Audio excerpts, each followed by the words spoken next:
लखनऊ में मुहर्रम का जुलूस निकलता है, तो अरब के मेहमान आए हुए थे, जुलूस निकल रहा था, ढोल ढाक की आवाज, दारू पी करके ऐसा जोश से ढोल बजाया, दोनों तरफ से फट गया।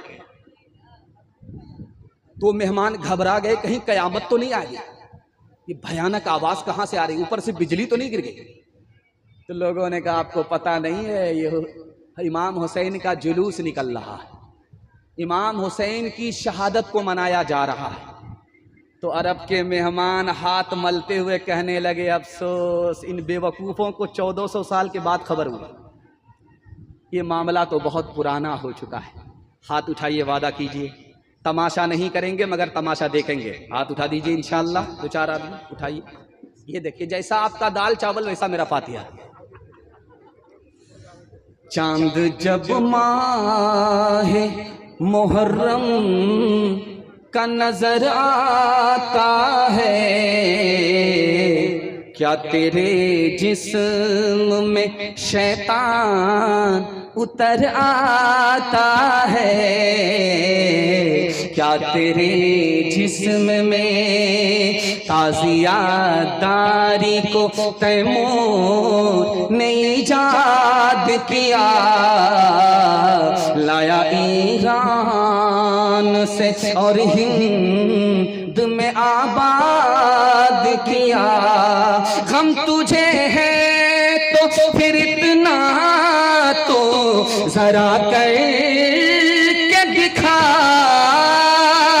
गम तुझे है तो फिर इतना तो जरा कर के दिखा, ढोल ताशे से तेरे बाप की मैयत को उठा,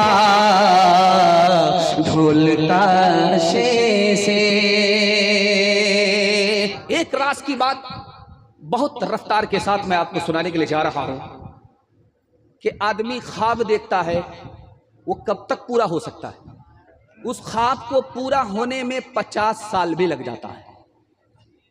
आज आपका सर तकिया पर था, आपने कोई ख्वाब देख लिया, ये ख्वाब सच्चा होने में कितना वक्त लग सकता है? तो लिखा कि 1 महीना भी, 1 साल भी, 50 साल भी। मदीने में अल्लाह के रसूल ने ख्वाब देखा, मेरे नवासे को सियाह सफेद रंग का कुत्ता खून में लथपथ कर देगा। ये ख्वाब 50 साल के बाद पूरा हुआ। जब इमाम हुसैन करबला के मैदान में पहुंचे तो शमर नाम के आदमी ने सजदे में सर उड़ाया था। यह आदमी सियाह रंग का था और मुंह पर सफेद दाग था। ख्वाब के मुताबिक यही सियाह सफेद रंग का कुत्ता साबित हुआ। जो ख्वाब मदीने में देखा गया वो 50 साल के बाद करबला में पूरा हुआ। एक राज की बात आपको सुनकर के बड़ी हैरत होगी।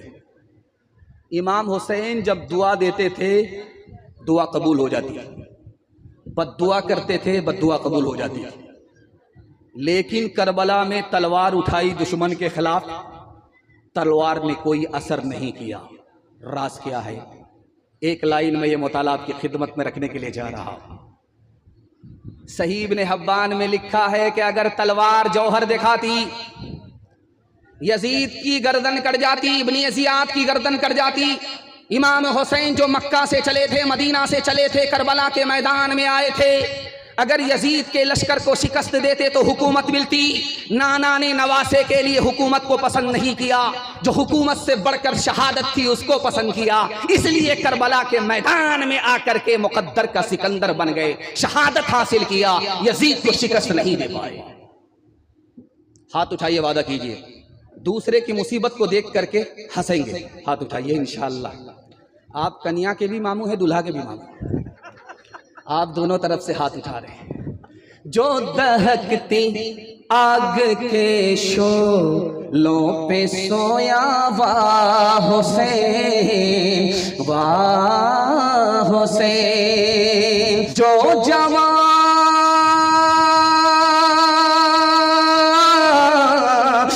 जवान बेटे की मैयत पे न रोया, वाह हुसैन। जिसने अपने खून से करबल को सींचा वाह हुसैन, जिसने अपने खून से करबल को सींचा वाह हुसैन, जिसने सब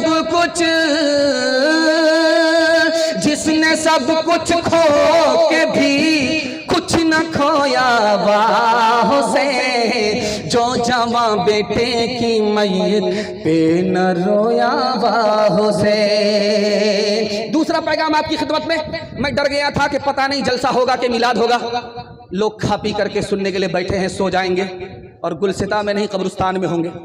मैं डर गया था, लेकिन जब मैं आया तो देखा कि मिलाद नहीं है, माशाअल्लाह जलसा है, लोग बेदार हैं।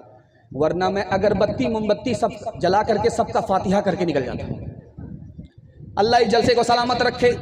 जब मैं आया इस बस्ती के किस्से को सुना तो दिल खुश हो गया कि इस बस्ती पर अल्लाह की खास इनायत है। ये लोग गुनाह में पड़ना चाहते हैं लेकिन खुदा टांग खींच करके इनको बचाना चाहता है। अल्लाह इस सिलसिले को क़यामत तक कायम रखे। हमारे जवानों को हर खुराफात से अल्लाह कदम कदम पर मामून व महफूज फरमाए। दूसरा नमूना आपकी खिदमत पर रखता हूँ, ध्यान से इसको सुनिएगा, तेजी के साथ निकलेगा। मस्जिद से सहाबी रसूल निकल रहे हैं, हजरत अबू बकर नाम है, निकले, एक छोटा सा बच्चा को देखा, गोद में उठाया, उसको चूमने लगे। पीछे हजरत अली ने कहा कि अबू बकर पता है कि जिस बच्चे को चूम रहे हो, जिसको तुमने गोद में लिया और उसकी पेशानी को बोसा दे रहे हो, उसके चेहरे को चूम रहे हो, ये बच्चा किसका है? तो अबू बकर रजी अल्लाह ने फरमाया कि पता है कि अली का बेटा है, नबी का चेहरा है, इसलिए चूम रहा। दूसरे नमूने को आपकी खिदमत में रखता हूं। मुल्क शाम से अमीर मुआविया रजी अल्लाह ने कासिद को भेजा कि मदीना जाओ, मदीना जा करके जवान से मेरे लिए दुआ कराओ। अगर उस जवान ने मेरे लिए दुआ कर दिया, मेरी दुनिया भी बन जाएगी, मेरी आखिरत भी सवर जाएगी। का मैं तो जा रहा हूं उस जवान से दुआ करने के लिए, नाम पता तो बता दो। का नाम पता बताने की जरूरत नहीं है, वो एक ही जवान है, चांद है, लाखों में एक है, करोड़ों में एक है। बेटा तो अली का है, अदा नबी की है, जिसमें नबी की अदा छलक जाए वही हुसैन है, उससे मेरे लिए दुआ कराना। आखिरी नमूना आपकी खिदमत में रखता हूं और आपसे वादा लेता हूं, पहले अपने बच्चे को मुसलमान बनाएंगे, बाद में डॉक्टर, प्रोफेसर, इंजीनियर बनाएंगे। हाथ उठाइए इंशाअल्लाह। जहां फ्री में तालीम होगी वहीं पढ़ाएंगे, हाथ उठाइए इंशाअल्लाह। माशाअल्लाह, मैं देख रहा हूं आप लोग कहाँ, जरा जलसा खत्म होने दीजिए, मुलाकात करते हैं।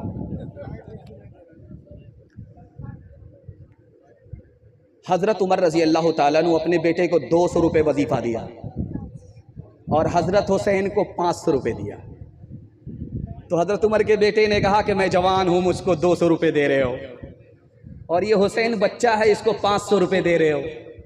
तो हजरत उमर ने कहा कि बेटा, जो हुसैन का नाना है वो तुम्हारा नाना नहीं, जो हुसैन की नानी वो तुम्हारी नानी नहीं, जो हुसैन की माँ वो तुम्हारी माँ नहीं, जो हुसैन का बाप वो तुम्हारा बाप नहीं।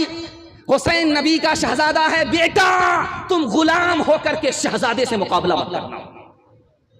हाथ उठाइए, वादा कीजिए, नबी का नाम भी याद रहेगा, नबी का काम भी याद रहेगा। हाथ उठाइए इंशाअल्लाह। हुसैन का नाम भी याद रहेगा, हुसैन का काम भी याद रहेगा। हाथ उठाइए इंशाअल्लाह। हम भी राह खुदा में अपनी गर्दन कटा देंगे। हाथ उठाइए इंशाअल्लाह। ए करबला की खाक उसे एहसान को न भूल, तड़पी है तुझ पे लाश, जिगर गोशे रसूल, खूने हुसैन से कभी तू रंगीन हो गई, सैराब कर गया तुझे खूने रगे रसूल, करती रहेगी पेश शहादत हुसैन की, आजादी हयात का वो सरमदी उसूल, कट जाए सर तेरा गए नेज़े की नोक पर, हर किस न कर एताहते नाहक को तू कबूल, हर किस न कर एताहते आप लोग इतना गौर से मुझको देख रहे, मुझको डर लग रहा है कहीं आपकी नजर न लग जाए, लेकिन मैं भी चालाक आदमी हूं, दम करके बैठा हूं, काला कपड़ा पहन करके बैठा हूं। लगाइए कितनी नजर लगाते हैं। चौथा पैगाम आपकी खिदमत पर रखता हूं। मैंने आकर के सुना, 12 बजे मैं पहुंचा तो मेरे मेजबान ने बताया कि 2005 से इस गांव में मुहर्रम का ढोल नहीं बजता है। बड़ा दिल खुश हुआ कि भाई, मैंने पूछा कैसा हुआ कैसे, कहा कि ढोल बजाने में किसी की जान चली गई, उसकी हिफाजत के लिए लोगों ने कसम खा ली। बाद में 2-3 जवान ने सोचा कि नहीं, हो गया पुराना मामला, हो गया, नया कर देते हैं, ढोल बजाते हैं, तो वही जवान अल्लाह को प्यारा हो गया।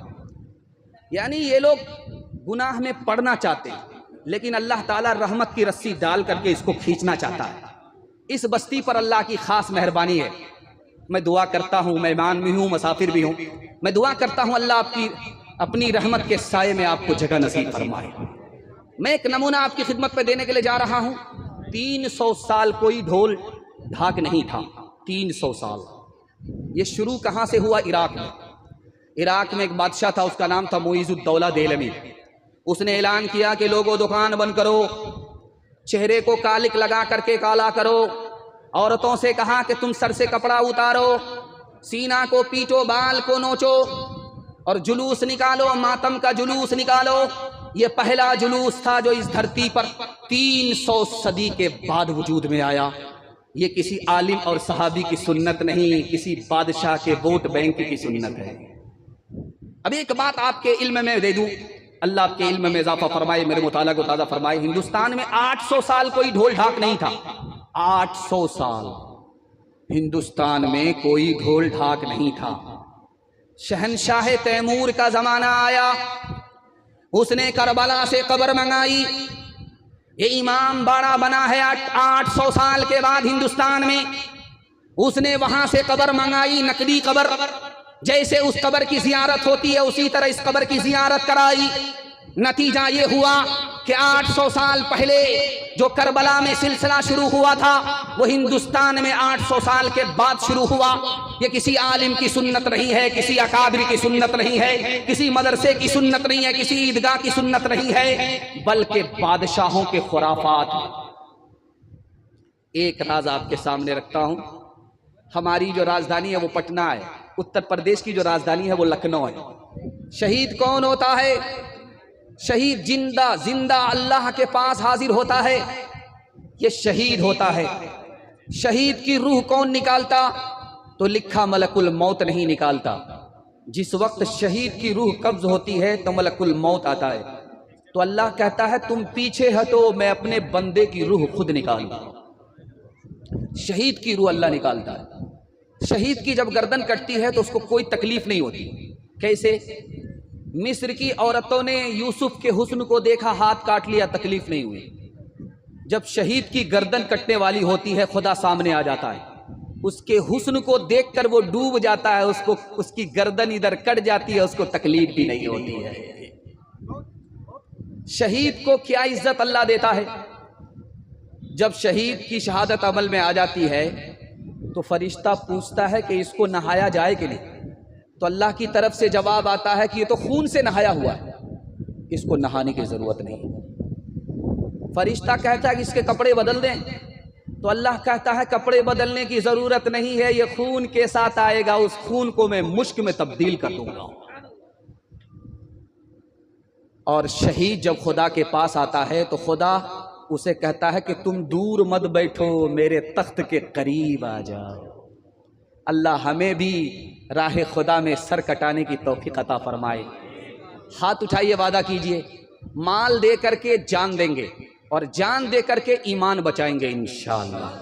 सरफरोशी की तमन्ना अब हमारे दिल में है, देखना है जोर कितना बाजुए कातिल में है।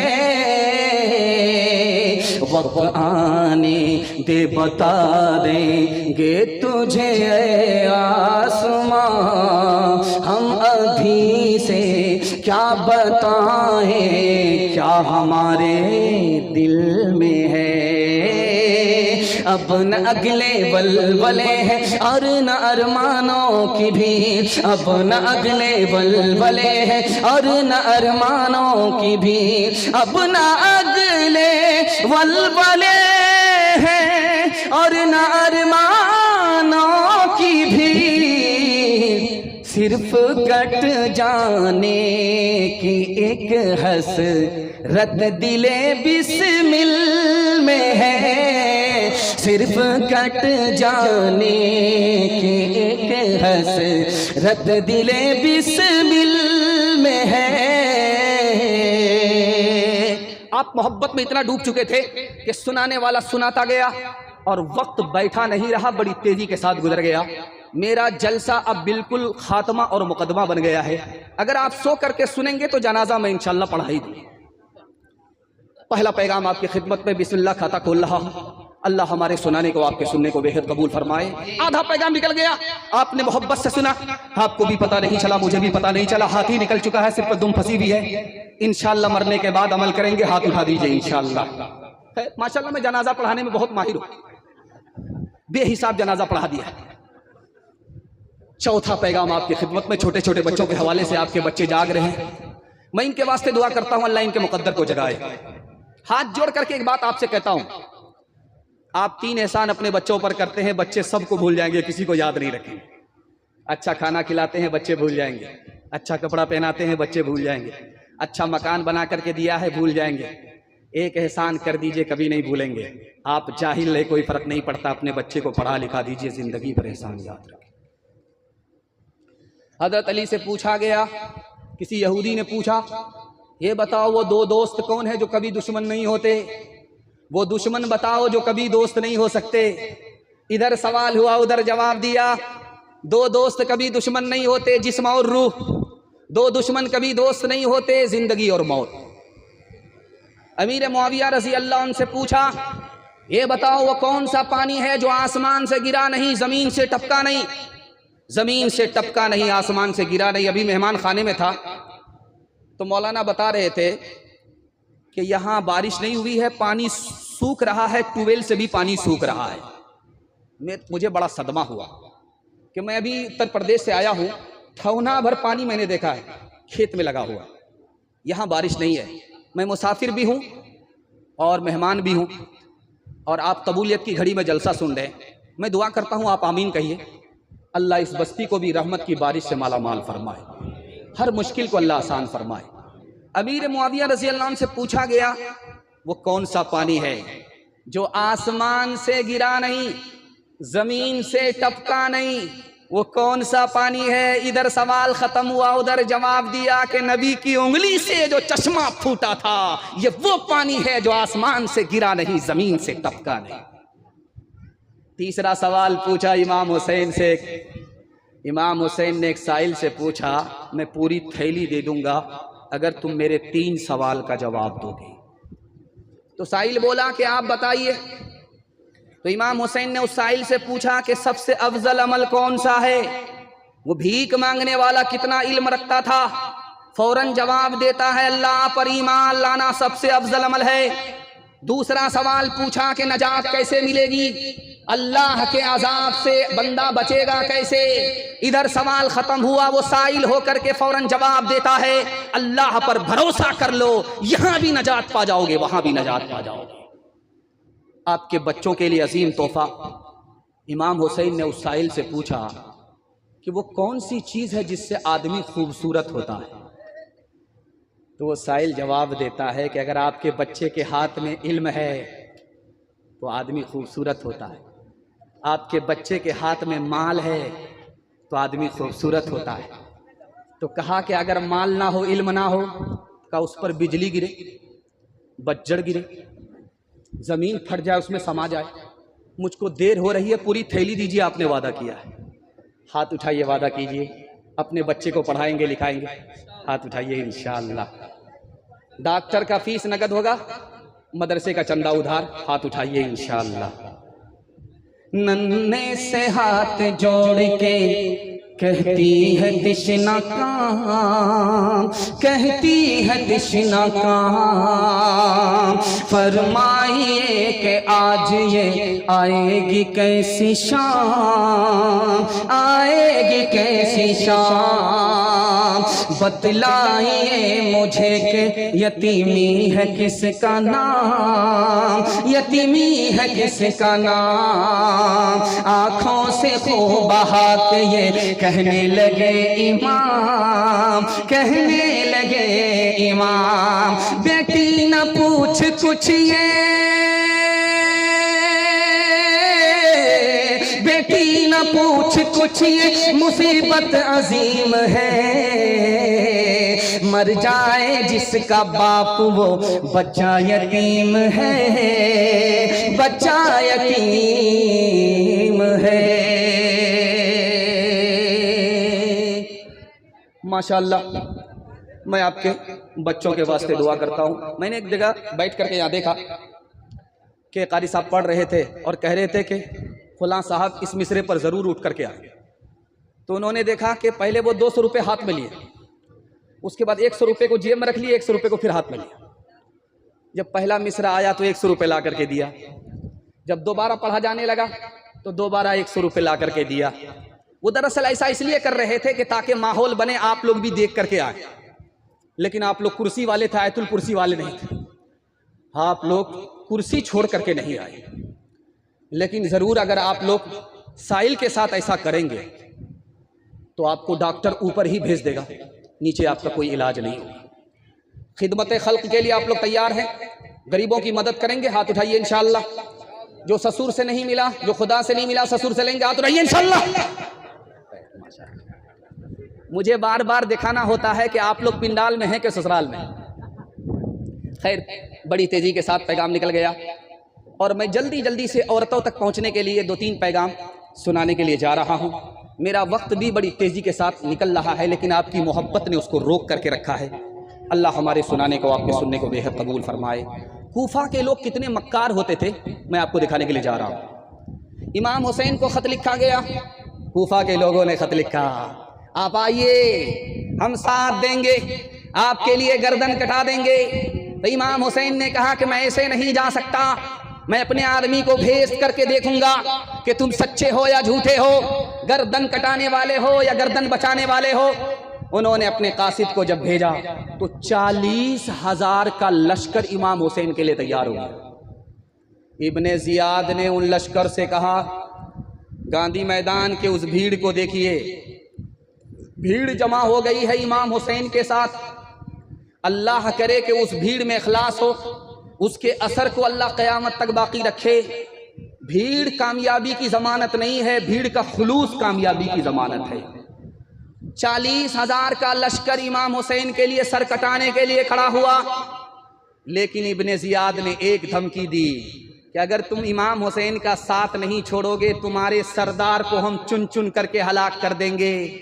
वो भीड़ गायब होने लगी, एक एक करके लोग पतली गली से निकलने लगे। शाम तक ऐसे गायब हो गए, 40,000 का लश्कर ऐसे गायब हो गया जैसे गधे के सर से सिंह गायब हो गया। ये थे कूफा के लोग। दूसरे नमूने को आप बहुत ध्यान से सुनिएगा। इमाम हुसैन जब करबला में आए तो उन्होंने करबला के लोगों से कहा कि तुमने 150 खत मुझको दे करके बुलाया है, 150 खत लिख करके तुमने मुझको बुलाया। अगर तुम नहीं बुलाते मैं नहीं आता। तुम मुझको बुलाने वाले आज मेरे साथ खड़े नहीं हो, बल्कि मेरे दुश्मन के साथ खड़े हो। तुम कैसे मेहमान हो, समझ में नहीं आया कि तुम दोस्त हो या दुश्मन हो। ये थे कूफा के लोग। तीसरे नमूने को आप बहुत ध्यान से सुनिएगा, तेजी के साथ निकल जाएगा। करबला के मैदान में 72 लोगों का काफिला, इमाम हुसैन का खानदान लुट गया, कत्ल हो गया, तबाह हो गया। सिर्फ एक बच्चा बचा हुआ था। तो जब ये लोग शाम की तरफ, शाम से मदीना की तरफ निकलने लगे तो कूफा के लोग इनके आगे आकर के फूट फूट करके रोने लगे। वो बच्चा कहने लगा, ओ मक्कारो, ओ मगरमच्छ के आंसू बहाने वालों, तुमने पीछे करबला के मैदान में हमारे खानदान को कत्ल किया, अब तुम यहाँ आकर के आंसू बहा रहे हो। जब तुम मेरी निगाह से नहीं बच पाए, खुदा की कुदरत से तुम कैसे बच पाओगे। ये थे कूफा के लोग। आखिरी नमूना आपकी खिदमत में देता हूं, ध्यान से सुनिएगा, तेजी के साथ निकल जाएगा। कूफा का आदमी मसला पूछने के लिए कहां जा रहा? मक्का। क्या मसला है? नमाज में था, मच्छर बैठ गया, खून पीने लगा, उसका पेट इंडिया गेट हो गया, मैंने जो थप्पड़ मारा पेट फट गया। वो खून कपड़े को लगा, बदन को लगा, कपड़ा नापाक हुआ कि पाक हुआ। इब्ने उमर ने कहा, ओ लोगो देखो ये कुफा का मक्कार कूफा से मसला पूछने के लिए आया है कि मच्छर का खून पाक है कि नापाक। इमाम हुसैन को इन्होंने बुला करके, नवासे रसूल को बुला करके इन्होंने कत्ल कर दिया। उस वक्त मसला नहीं पूछा था कि ये खून हलाल था या हराम था। अल्लाह ने यजीदियों का साथ देने से आपको बचाया, हुसैनी की सफ में आपको खड़ा कराया। मैं दुआ करता हूँ आपकी छोटी छोटी नस्ल को अल्लाह क़यामत तक इन बदनसीबों के खुराफात से कदम कदम पर मामून व महफूज फरमाए। मुझे कूफा वालों मुसाफिर न समझो, मैं आया नहीं हूँ बुलाया गया हूँ। एक मेहमान बना कर सताया गया हूँ, मैं रोया नहीं हूँ रुलाया गया हूँ, मैं रोया नहीं हूँ रुलाया गया हूँ। खुदा जाने कैसी है ये मेज़बानी, 72 प्यासों का है बंद पानी।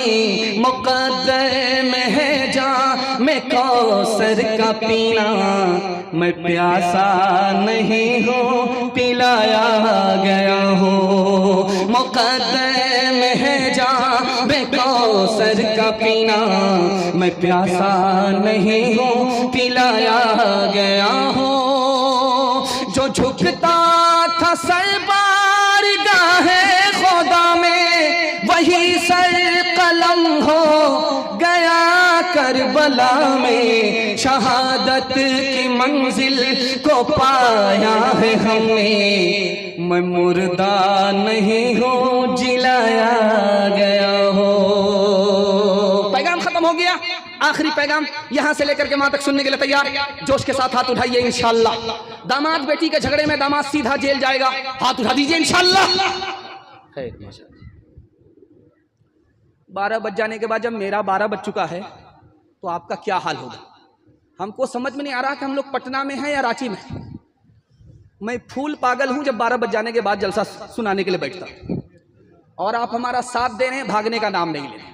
आखिरी पैगाम है, हाथ जोड़ करके सुना रहा हूं, और कुछ याद रहे या ना रहे, अगर इसको आप याद करके लेकर के गए तो मैं मसनद रसूल पर बैठ करके गारंटी लेता हूं कि कल आपके घर में तरक्की का सूरज तुलू होगा। अल्लाह जमीन की पस्ती से आपको उठाएगा, इज्जत की चोटी पर पहुंचाएगा। आज देख लीजिए, पूरे हिंदुस्तान में मरवाड़ी को तरक्की है, मुसलमान को तरक्की नहीं। गौर कीजिएगा, ये बात मेरी नहीं है, मौलाना वली रहमानी रहमतुल्लाह अलैह, अल्लाह उनकी कब्र को नूर से भर दे, उन्होंने किताब लिखी, उसका नाम है अदलिया और समाज। उस किताब में लिखा कि पूरे समाज में, हिंदुस्तान में सिर्फ एक समाज तरक्की कर रहा है, उसका नाम है मरवाड़ी। और मरवाड़ी को तरक्की क्यों है? 2 वजह से। मरवाड़ी का मुकदमा अदालत में जाता ही नहीं। आप जाइए अपनी कचहरी में जाकर के पूछिए, हाई कोर्ट है, सुप्रीम कोर्ट है, पूछिए वकीलों से, मरवाड़ी का मुकदमा आता है तो वो डायरेक्ट बोलेगा आता ही नहीं। क्यों भाई? मरवाड़ी का झगड़ा होता है, लेकिन घर में बैठ करके हल हो जाता है, अदालत में नहीं जाता, इसलिए मरवाड़ी को तरक्की है। 2011 की रिपोर्ट उठाइए, मुसलमानों का झगड़ा अदालत में कितना है? सिर्फ डोरी एक्ट का झगड़ा 33 हजार एक जिला में चल रहा है। इस घर को आग लग गई, घर के चराग। और मरवाड़ी को तरक्की क्यों है?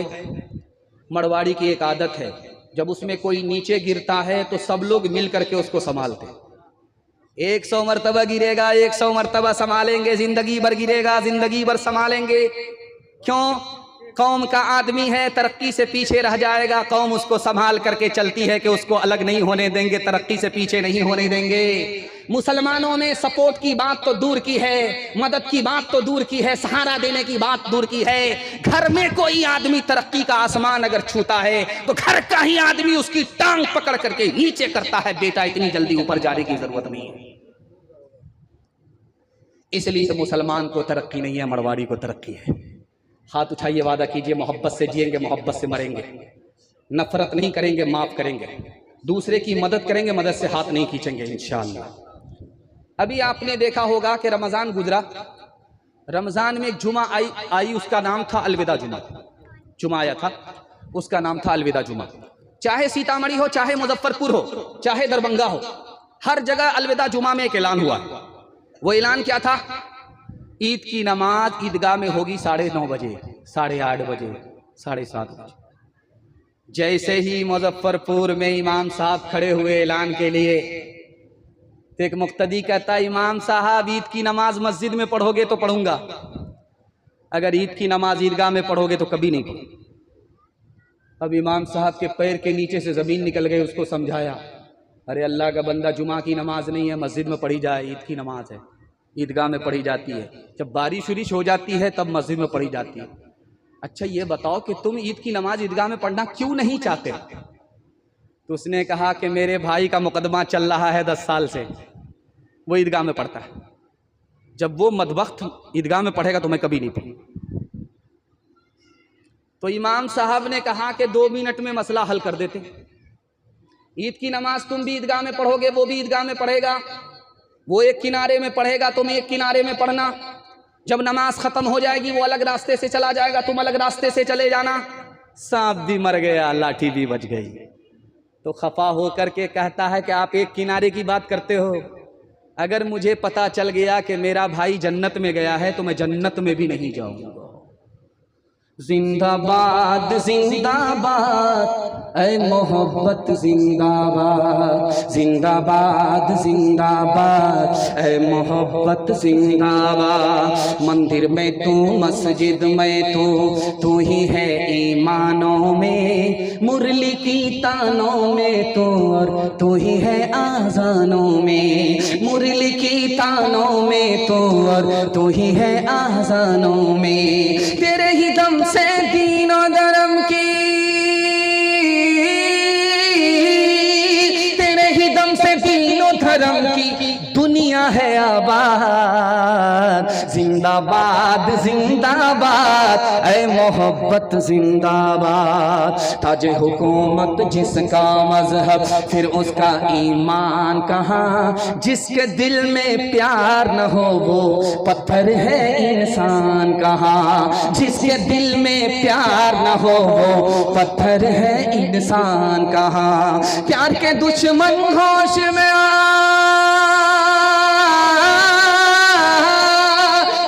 दुश्मन होश में आ तो जाएगा बर्बाद। जिंदाबाद जिंदाबाद ऐ मोहब्बत जिंदाबाद। मिल करके रहेंगे, मोहब्बत से जिएंगे। हाथ उठाइए इंशाअल्लाह। जब मुकदमा हार जाएंगे तब माफ करेंगे। हाथ उठाइए इंशाअल्लाह। खैर माशाअल्लाह, ये जगत इंशाअल्लाह खत्म होने तक ये खत्म हो ही जाएगी। आखिरी पैगाम आपकी खिदमत में रखने के लिए जा रहा हूं, औरतों के हवाले से। सिर्फ 3 पैगाम, मुश्किल से 3 मिनट का एक पैगाम होगा। 3 या 9 मिनट में मेरे हिस्से का पैगाम खत्म हो जाएगा इंशाअल्लाह, और वक्त में बरकत हो रही है। 3 मिनट का पैगाम एक आपकी खिदमत में आएगा, ध्यान से सुनिएगा, तेजी के साथ निकल जाएगा। माँ बहनों का मजमा बैठा हुआ है एक तरफ, और मैं तो देखता हूं कि उस मजमे में जितना सन्नाटा है उतना इस मजमे भी नहीं है। अल्लाह दोनों के अंदर सन्नाटा पैदा फरमाए। जिस ईदगाह में हम लोग बैठे हैं, अल्लाह इसकी बरकत को पूरी बस्ती पर अल्लाह तकसीम फरमाए। ध्यान से सुनिएगा, तेजी के साथ निकल जाएगा। अल्लाह के रसूल की रूह निकल रही है, और सर किसकी गोद में है? मर्द की गोद में नहीं है। अल्लाह के रसूल की रूह इधर परवाज हो रही है, और सर किसकी गोद में? हजरत आयशा की गोद में है रज़ी अल्लाह अन्हा। आप देखेंगे मस्जिद नबी एक तरफ है, जन्नतुल बकी एक तरफ है। मदीना में जो भी इंतकाल करता है जन्नतुल बकी में दफन होता है। अल्लाह के रसूल जब इंतकाल किए कहाँ दफन हुए? सहाबा तो जन्नतुल बकी में दफन हुए और अल्लाह के रसूल हजरत आयशा के हुजरे में मदफून हुए। जब हजरत आयशा के ऊपर उंगली उठी तो अल्लाह के रसूल ने हजरत उस्मान से पूछा, उस्मान मेरी बीवी आयशा कैसी है, अच्छी औरत है या बुरी औरत है? तो हजरत उस्मान ने कैसा प्यारा जवाब दिया है, अल्लाह हजरत उस्मान को जज़ाए खैर दे। उन्होंने कहा, या रसूल अल्लाह, आपके पैर में जूता था, आप जूता पहन करके मस्जिद में दाखिल हो जाते थे, खुदा मना नहीं करता था, लेकिन एक दिन आपके पैर में जूता था, जूते में नजासत थी, अल्लाह ने आपको मस्जिद के अंदर दाखिल होने नहीं दिया, कहा कि पहले जूता उतारो। अगर आपकी बीवी आयशा बुरी औरत होती तो आपके बिस्तर पर उसको आने की इजाजत नहीं होती। सुभान अल्लाह। हजरत अली से अल्लाह के रसूल ने पूछा, अली आयशा के बारे में क्या कहते हो, आयशा अच्छी औरत है कि बुरी औरत है?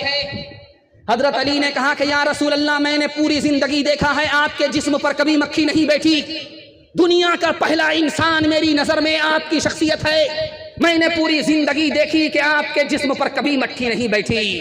अगर आयशा खराब औरत होती तो आपके पाक बिस्तर पर उसको बैठने की इजाजत नहीं होती।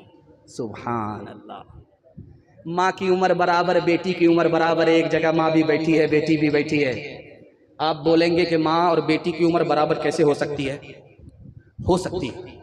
माँ सौतेली हो, बेटी सौतेली हो, तो दोनों की उम्र बराबर हो सकती है। आयशा सौतेली माँ है, फातिमा सौतेली बेटी है, लेकिन सौतेला सुलूक नहीं है, सहेली जैसा सुलूक है। जवान माँ अपनी बेटी से दिल की बात करती है, जवान बेटी अपने माँ से दिल की बात करती है, सहेली जैसा सुलूक है। माँ की मजलिस में, आयशा की मजलिस में फातिमा मुस्कुरा रही है, तो माँ ने कहा, खबरदार फातिमा, हंसने का मौका नहीं है, क्यों हंस रही हो? मुस्कुराने का मौका नहीं है, क्यों मुस्कुरा रही हो? तो हजरत फातिमा ने कहा कि अम्मा, ख्याल आया, मैं तो रसूलुल्लाह की बेटी हूँ, तुम तो अबू बकर की बेटी हो। समझ में आ गया? बेटी को फख्र हो रहा है, अदब भी देना है, हौसला भी देना है। तो हजरत आयशा ने कहा कि बेटी, तुमने सच कहा, उसी नबी के सत्ते में ईमान मिला, उसी नबी के सत्ते में कुरान मिला, उसी नबी के सत्ते में इस्लाम मिला। बेटी तुमने सच कहा, लेकिन बेटी मुझे भी हंसी आ रही है। अब फातिमा के कान खड़े हुए कि माँ को किस बात पर हंसी आ रही है।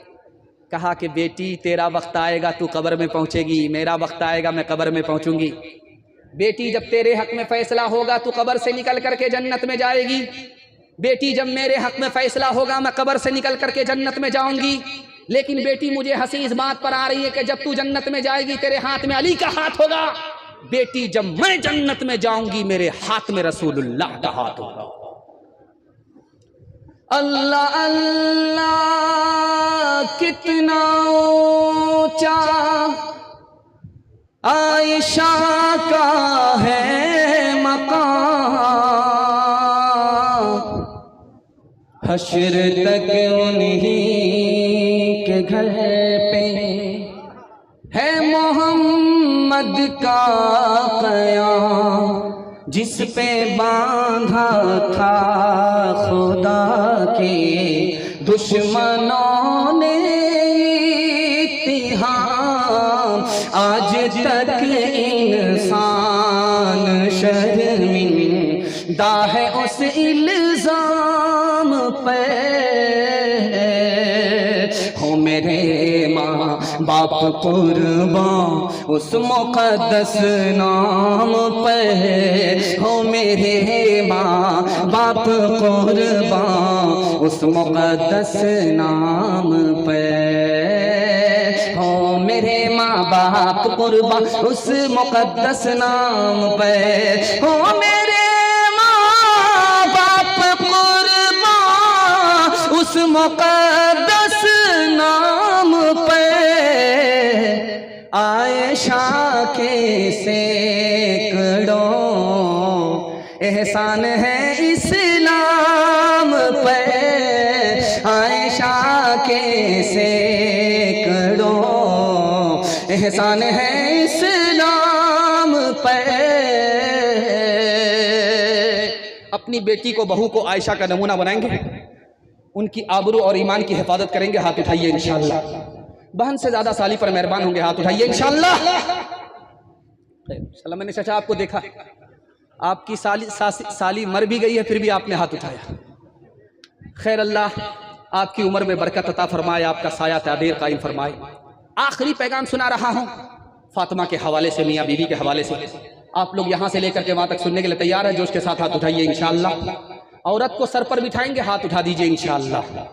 खैर माशाअल्लाह, उठाइए उठाइए उठाइए, बहुत जल्दी आप नीचे आएंगे।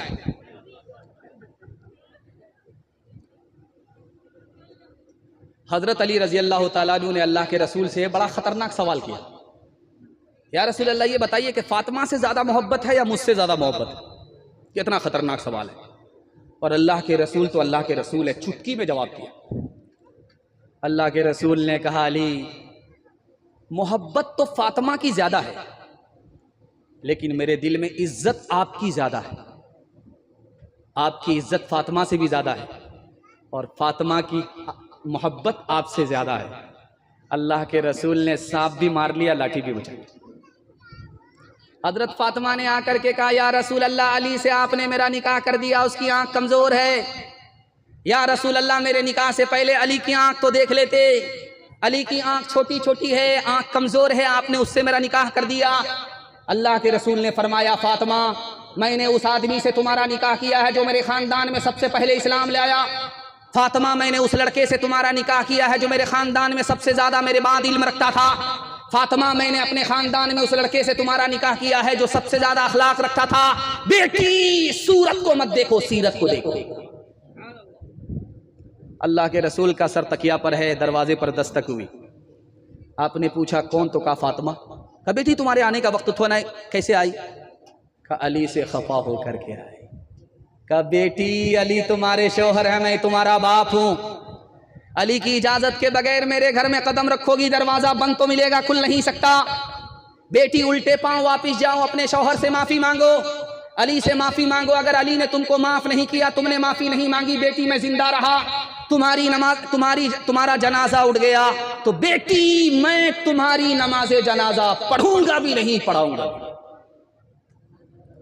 एक मिसाल पर पैगाम को खत्म कर रहा हूं। एक औरत शिकायत लेकर के आई झाड़ फूक करने वाले के पास कि मेरा शौहर मुझको बात बात पर मारता है, कोई ऐसी तरकीब कर दीजिए हाथ उठाने तक की नौबत ना आए। तो झाड़ फूक करने वाले को समझ में आ गया कि ये मार क्यों खा रही है, ये जबान की वजह से मार खाती। तो झाड़ फूक करने वाले ने कहा, एक बोतल पानी लाओ। पानी पढ़ करके दे दिया कि ये पानी नहीं है, जादू है, इसको हिफाजत से घर में ले जाओ। जब मियाँ बीवी का झगड़ा होने लगे तो 2-4 घूंट मुंह में लेकर के बैठ जाना, कुछ बोलना नहीं। अब क्या था, जिंदगी भर का रगड़ा झगड़ा एक साथ साफ हो गया।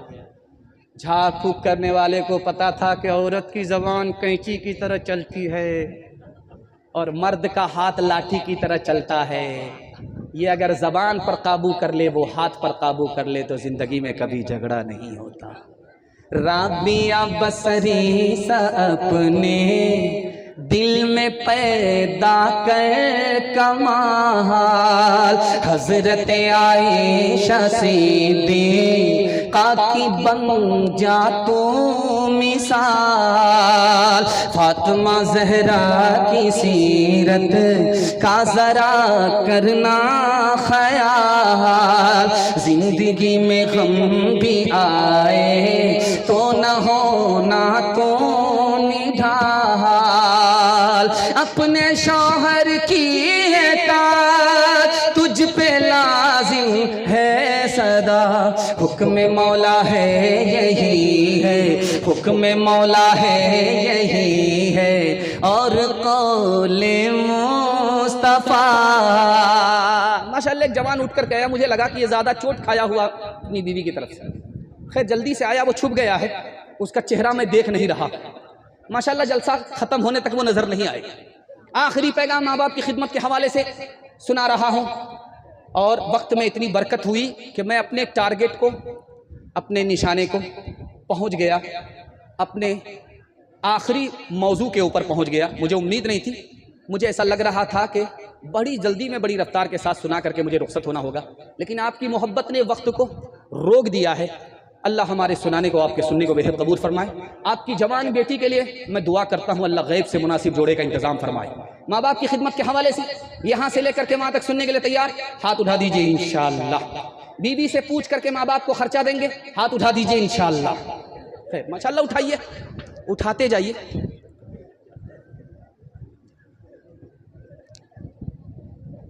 तीन आदमी से बड़ा दुनिया में कोई नहीं हो सकता।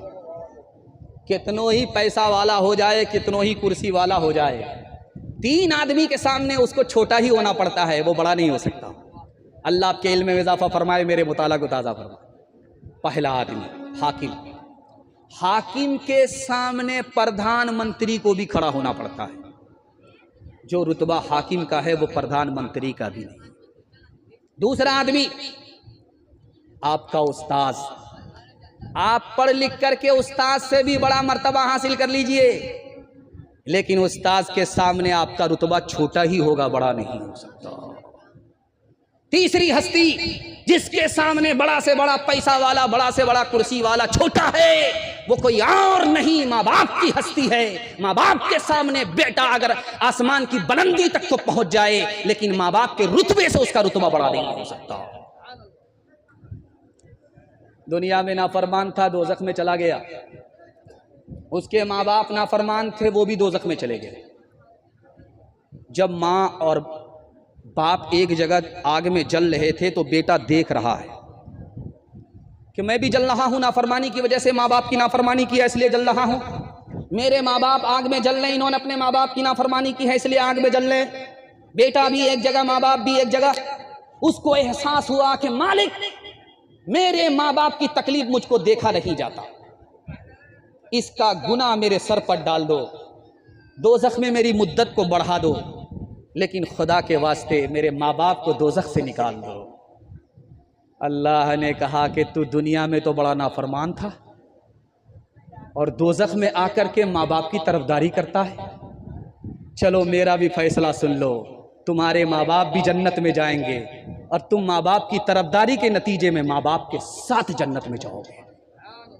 आखिरी नमूना आपकी खिदमत में देता हूँ। ये सीतामढ़ी है, मुजफ्फरपुर है, दरभंगा है, हर जगह जब लड़की की शादी होती है, नई लड़की जब ससुराल जाती है तो जल्दी वापस आ जाती है। 3 दिन में वापस आ जाएगी, 2 दिन में वापस आ जाएगी, 1 दिन में वापस आ जाएगी। नई लड़की पहली बार जब ससुराल जाती है तो जल्दी आ जाती है। लेकिन जब लड़की ससुराल से मायके आती है तो क्या होता है, ये सुनाने के लिए जा रहा हूँ। मोहल्ले की सारी औरतें, मोहल्ले की सारी औरतें, बस 1 मिनट रुक जाइए, 1 मिनट रुक जाइए बाबू, 1 मिनट रुक जाओ, 1 मिनट रुक जाओ, बाद में देना। बस मैं इस नमूने को मुकम्मल कर दूं, उसके बाद चाय पिलाना, बस तुम अगला प्रधानमंत्री बनोगे।